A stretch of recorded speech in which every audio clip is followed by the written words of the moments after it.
Halloween is becoming increasingly popular in China. Some Chinese have started celebrating even 2 weeks ahead of the holiday. Celebrants have created a screaming economy that has become a strong boost for tourism. Chimelong Paradise, located in South China's city of Guangzhou, is the largest amusement park in mainland China. Its Happy Halloween Festival began on October 16th, with the park extending its business hours into the late evening. The park has imported up-to-date facilities, such as haunted houses, from the United States. Many of the park's attractions have adopted a Halloween theme, even extending to the food and drink lists in its restaurants. For example, juice is being served in plasma bags by blood-stained nurses at the park's beverage kiosks.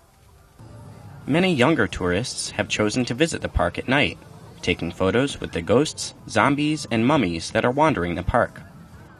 The park said it had received more than 200,000 visitors as of this past Wednesday and expects at least 50,000 visitors on Friday alone. In 2012, the park saw a record high of 700,000 visitors during its 23-day Halloween celebration. Such numbers are rarely seen during the period between the National Day holiday in October and the Chinese Lunar New Year holiday, which typically falls in late January or early February. But the increasing popularity of Halloween may change this trend.